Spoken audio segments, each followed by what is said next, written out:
Bom, condomínio edilício e demais espécies. Condomínio edilício e demais espécies, primeiro eu tinha falado do condomínio geral. O condomínio geral, ele tem previsão lá no artigo 1322 do Código Civil, tá? No artigo 1322 do Código Civil, tem a previsão lá de que quando a coisa for indivisível, os consórcios não quiserem adjudicá-la, um só, indenizando os outros, será vendida repartido apurado, preferindo-se na venda em condições iguais de oferta o condômino ao estranho. E entre os condôminos, aquele que tiver, que tiver na coisa benfeitorias mais valiosas, e não as havendo o de quinhão maior. Bom, isso aqui é justamente no caso, aquele caso que eu exemplifiquei com irmãos, né? O direito de preferência, mas, enfim, perceba que aqui o condomínio geral, ele se refere ao condomínio de maneira geral. O nome já diz, geral. Não é o condomínio específico edilício, certo? Algumas regras do condomínio edilício, ele pode buscar subsídio no condomínio geral? Pode sim, certo? Porém, eu tenho que separar aqui essa parte de edilício com o condomínio geral por conta disso.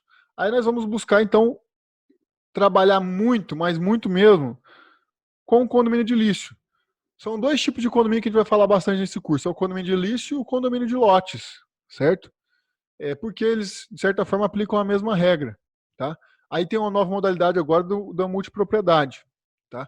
Que todos eles falam o seguinte, tanto de lotes quanto de multipropriedade, dizem o seguinte, que se aplica-se subsidiariamente as regras de condomínio edilício.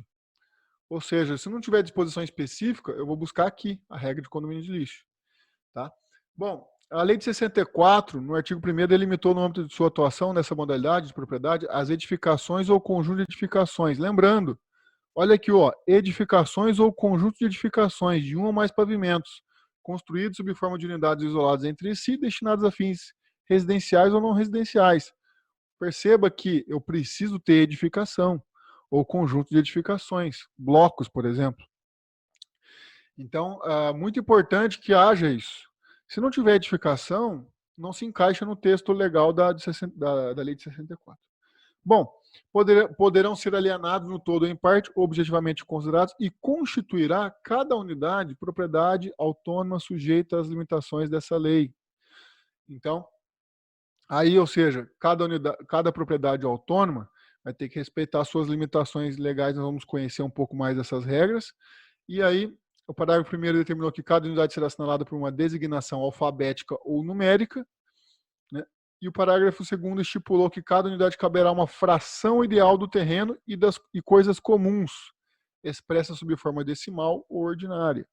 Então, ou seja, nós teremos uma fração ideal, que uma parte correspondente ao terreno e às edificações, e a outra das coisas comuns, como a churrasqueira, né, a portaria, enfim, tudo que é área comum. Bom, o condomínio edilício também regulamenta não somente edifícios e apartamentos, lojas, escritórios. Então, ou seja, se eu tiver um condomínio de salas, é um condomínio comercial.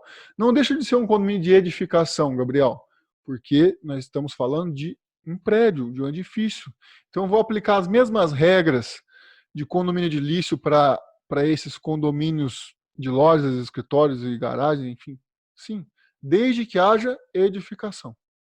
Gabriel, eu quero fazer um condomínio aqui que não tem edificação. Então, isso daí não é um condomínio edilício. Pode ser encaixado como outra modalidade de condomínio. Tá? Bom, conjunto de escritórios, estabelecimentos comerciais, assim como unidades residenciais, uma em várias edificações com áreas comuns ou loteamento fechado. Então, pode ser estabelecimento comercial. Hoje é mais comum também ter condomínios industriais, né? Que aí vai ter lá as áreas comuns, mas necessariamente teria que ter uma edificação. Essencial que se trate de edificação com unidades autônomas, concedida para a via pública. Então, um requisito do condomínio todos os condôminos têm que ter acesso à via pública.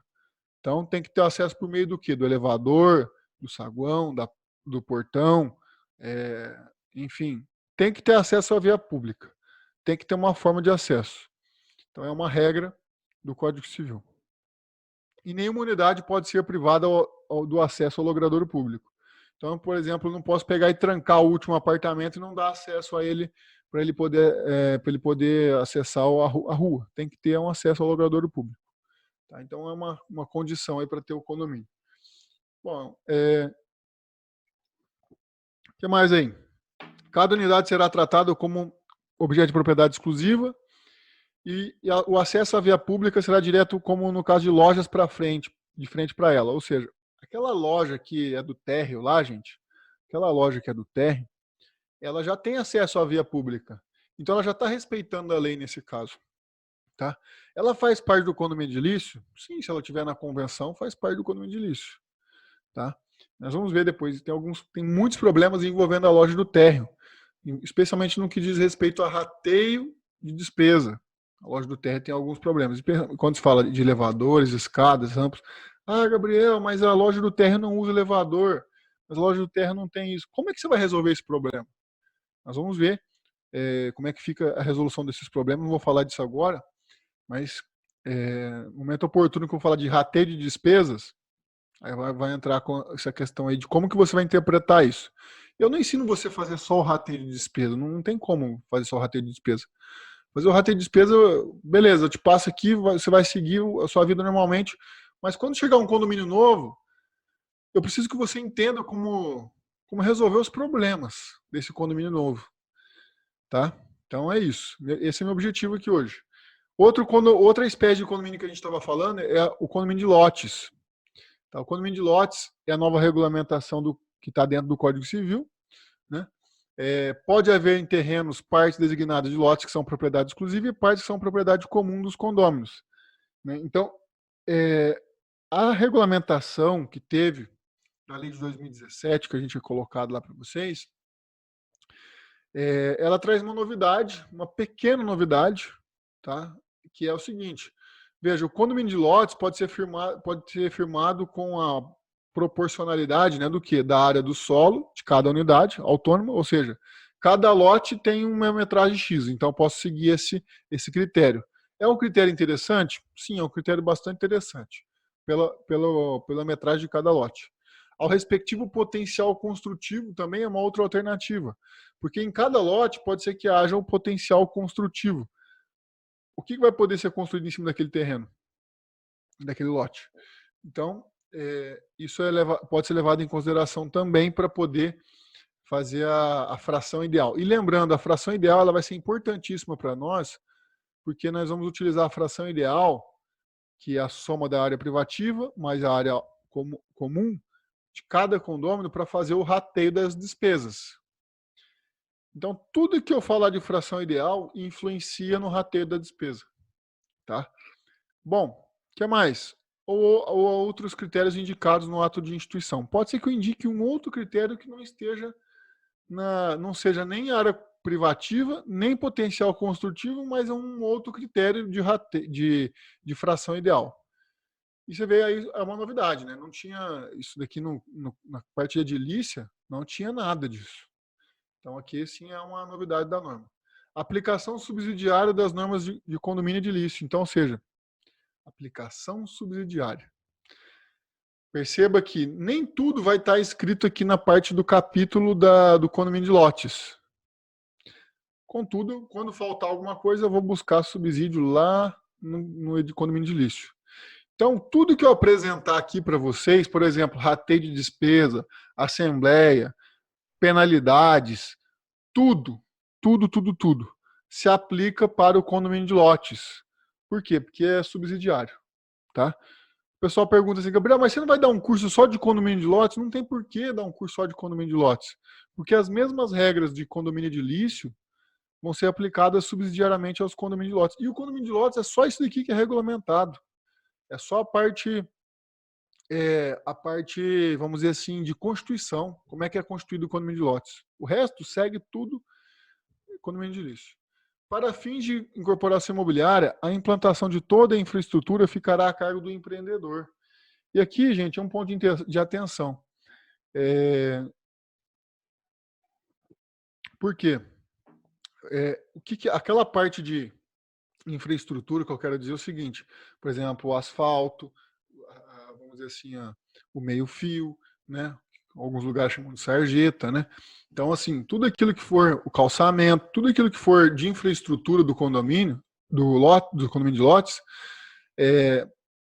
o Código Civil já traz essa previsão, que ficará a cargo do empreendedor, que na verdade é como se fosse uma incorporadora de lotes. Só que eu não posso chamar ela de incorporadora, porque a incorporadora ela constrói edifícios, edificações. E a loteadora, ela não pode ser confundida como uma incorporadora. Ele vai ser tratado como um empreendedor, tá? Então esse é o ponto de atenção. Bom, condomínio de lotes, antes dessa lei de 2017, existiam algumas legislações anteriores, que era esse decreto-lei de 58 de 37, o decreto-lei 271 de 67 também, a lei 6.766 de 79, da lei de loteamentos. E existiu algumas situações aqui, algumas interpretações relacionadas à equiparação do lote, do condomínio, a condomínio edilício, sabe? Existia uma interpretação de equiparação. Contudo, isso não estava claro na lei, né? E como não estava claro, o legislador foi lá e jogou uma pá de cal em cima disso e falou assim, não, a 2017 para frente não tem mais essa discussão. O lote poderá ser constituído sob forma de imóvel autônomo ou unidade imobiliária integrante do condomínio de lotes. Então, ou seja, eu tenho ali a parte autônoma, que é a parte do lote que eu posso construir, que eu posso depois alugar, enfim, é a parte autônoma que vai integrar a parte do condomínio de lotes. Diferentemente de loteamento de acesso controlado. O que é esse loteamento de acesso controlado? Loteamento de acesso controlado não é um condomínio, importante lembrar. Por quê? Porque isso daí continua sendo via pública. E hoje em dia está assim, né? Para você colocar um portão e falar que aquilo ali é um condomínio, o que você precisa fazer? Você precisa... aquela área tem que ser privativa, tem que ser propriedade privada. Agora, se você quer transformar aquelas vias de acesso em via pública, não tem como você fechar, colocar um portão e transformar em condomínio, porque aquilo ali é público, né? E aí nós temos vamos dizer assim, essa criação jurídica aqui, que é loteamento de acesso controlado, cujo controle de acesso será regulamentado pelo poder municipal, ou seja, pela prefeitura, sendo vedado o impedimento de acesso a pedestres ou a condutores de veículos não residentes, devidamente identificados ou cadastrados. Então, o que pode ser feito nesses casos em que não é um condomínio propriamente dito, é um loteamento de acesso controlado. Eu não estou impedindo você de entrar por ser público, mas eu quero ter um controle aqui. Então, a prefeitura, ela regulamenta esse tipo de criação, tá? Bom, condomínio de lotes, antes e depois da lei de 2017, antes da lei de 2017, nós tínhamos o quê? Ao ser realizado o parcelamento de solo, não poderia haver criação de áreas de propriedade comum dos proprietários dos lotes. Os proprietários dos lotes não são donos das ruas, das praças, das calçadas. Por quê? Porque é área pública, né? E depois, ao ser realizado o parcelamento do solo, depois da lei, né? Pode haver designação de parte comum e parte privativa. Ou seja, de propriedade exclusiva, que é a mesma coisa. E aí sim nós tivemos essa mudança aqui, né, do antes e do depois. O parcelamento do solo distinguia-se, portanto, do condomínio edilício vertical, o de casas, nesse aspecto. Então aqui nós não podíamos falar que era condomínio de edilício, porque não tinha essa particularidade, essa característica. E existia uma necessidade de consentimento municipal para o município liberar lá a realizar aquele lote. Por quê? Porque o município tinha que liberar? Porque aquela propriedade ali seria uma propriedade transformar em via pública. E quando você quer transformar em via pública, meu amigo, é mais difícil, porque você tem que ter vamos dizer assim, seguir a regulamentação do município.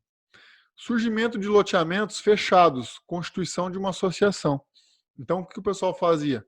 Fazia, então, as associações que eu já comentei com vocês.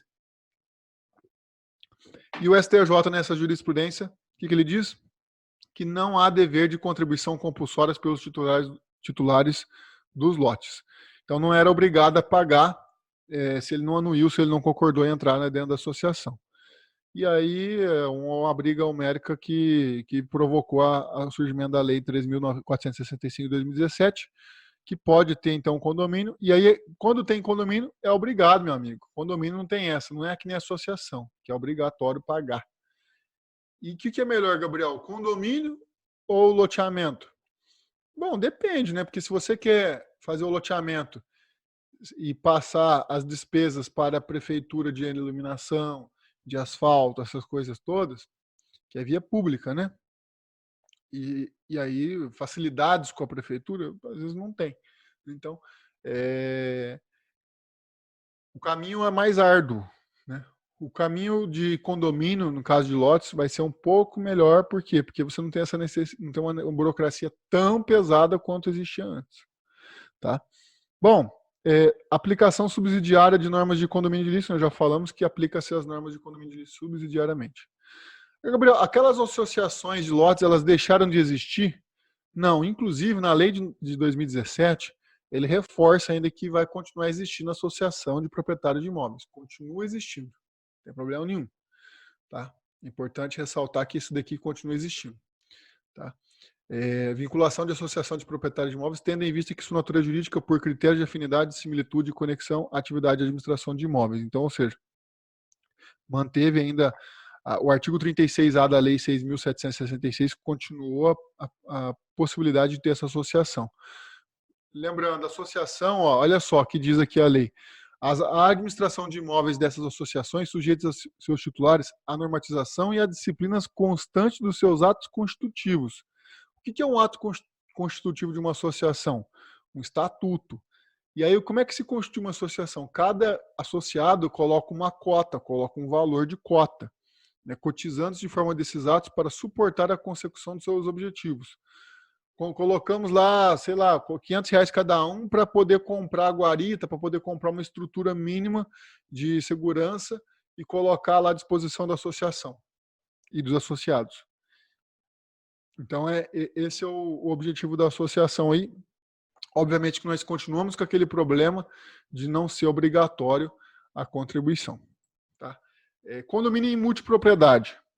O condomínio em multipropriedade, gente, é o famoso resort lá que ele vende uma fração no tempo, né? Que eu já comentei lá no módulo anterior. Multipropriedade é o regime de condomínio em que cada multiproprietário do mesmo imóvel é titular de uma fração de tempo. Bom, o que acontece? Quando você tem um imóvel, que eu vou até interromper o compartilhamento para explicar isso para vocês. Quando você tem um imóvel que é fração ideal por metragem, o que acontece? Você vai ter 150 metros quadrados, mais 50 de área comum, total de 200. As despesas serão rateadas de que forma? Você soma todas as despesas, meu apartamento, minha fração ideal é de 200 metros quadrados. Digamos que o do Mauro é 300, a da Tânia de 250, do Renan é de 280.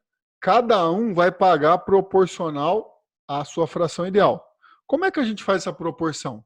Soma todas as áreas. Eu vou abrir uma planilha com vocês daqui a pouco para mostrar isso.